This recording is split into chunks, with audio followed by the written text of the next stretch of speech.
So you didn't really get to witness any like Don Omar and Daddy Yankee beef. Like you weren't like in the loop with that.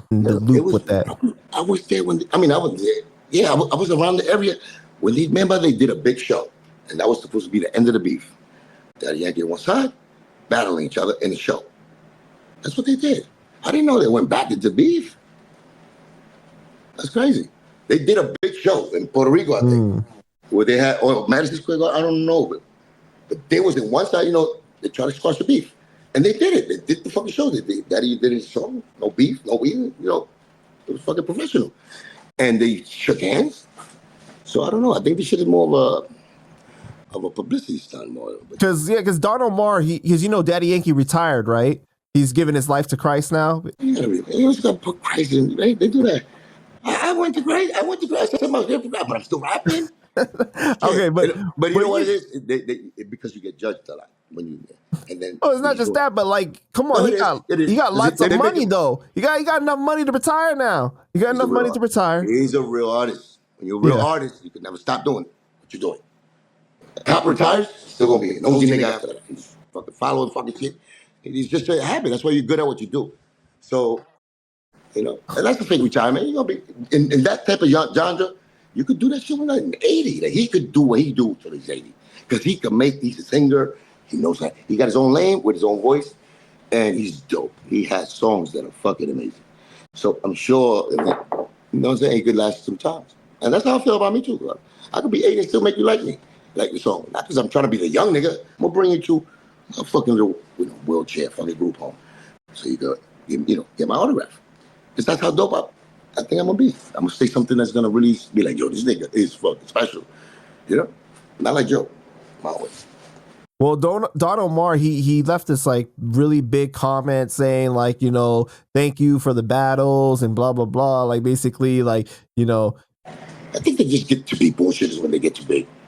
Then that's the truth. Like after, for a while, when he started dating the chick from the newscaster that broke his heart, and he got divorced, he fell in love with her, whatever. He was like head over heels of her. Pobre Diabla.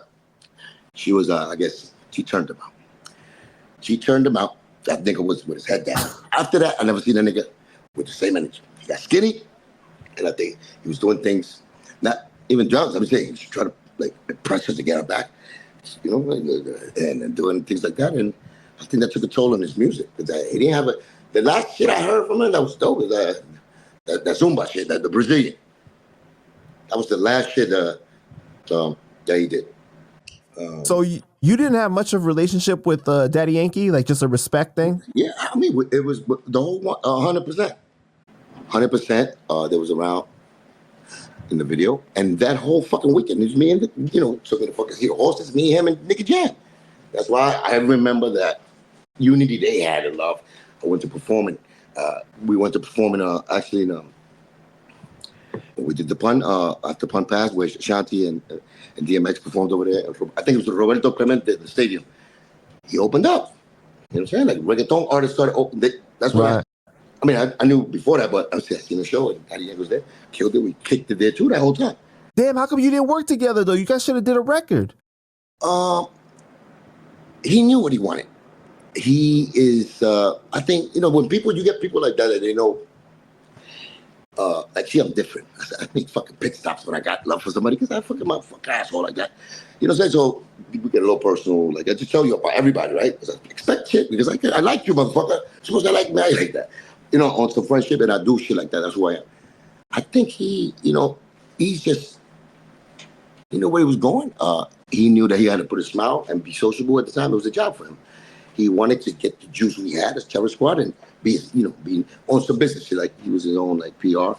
He knew that was it. So it wasn't really. Show me. So what's the situation between him and Joe? Joe said the same thing, something like that. I think Daddy Yankee has a different reason, and I think it's close to what I'm thinking. But like what Joe said about he looked at him like he made it already. He didn't do that to me. He still was the same nigga I was going to the airport. But what the difference is that I didn't expect nothing from him. just happy to see him for real. Genuinely, like, oh shit. And he looked like he did the same thing to me.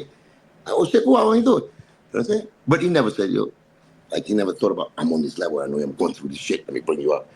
You know, he never thought that way. And I don't expect him to. Just that love was good for me. But Joe, now, remember, he went up to that level. What, he's bigger than Joe.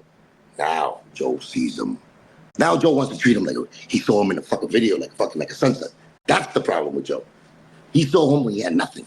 So now his image, you know, like I said, sometimes you want to go back and like kick the nigga out or whatever. So you know what I'm saying? You know, because if you feel like you helped him, like Joe feel like his whole career was made when he was hanging out there. That's when he started, you know what I'm saying, like growing up with Gasolina. He used that. He became that. And he thinks that he made that nigga whole life. So now he remembers that he was a little bummy nigga in his video begging Joe to fucking do a song with him. So now when Daddy Yankee probably just doing his thing because he's already a man, nigga. When you work for yours, you got that swag, you independent, you could do you, and you walk how you walk. And those that you give love to, you give love to. Don't be a dickhead, but he said Joe expected him to be, hey, let me do a song. That attitude. And I'm talking when I say that, literally that. So probably say stuff like that, or some, you know, gangster shit like, you know, proud of me or something. And instead of being proud of him, look at this nigga. He looked at him down like that. That's what Joe, that's a personal thing with Joe. That's who he is. That's what I saw. That's what I saw because he did it to me. He did it to me. See, I talked about me. He brought me back with that washed up shit. And I don't even give a fuck about that. But the way he was speaking, like down to me, he did that way before. He tried to. You know what I'm saying? So he went back to that image of when I was working the fucking condos. He said, Tony was rice, remember? He said, I made him liars. I took him out the fucking ghetto. I gave him a house, all lies. We worked for us. I worked for Mars. And I made you money, but at the end of the day, it's like, why would you go back to the image? You're supposed to love that. Those are the stories you tell when you're rich. That's that, because this is how hard it was for you. You made it. I'm never ashamed of that. He's ashamed of that. That's why he said, you know, he was embarrassed with fucking TA with his fucking when he had the PANDA. Because he thinks he's raised a millionaire. His manners just like he's a fucking pharaoh or something.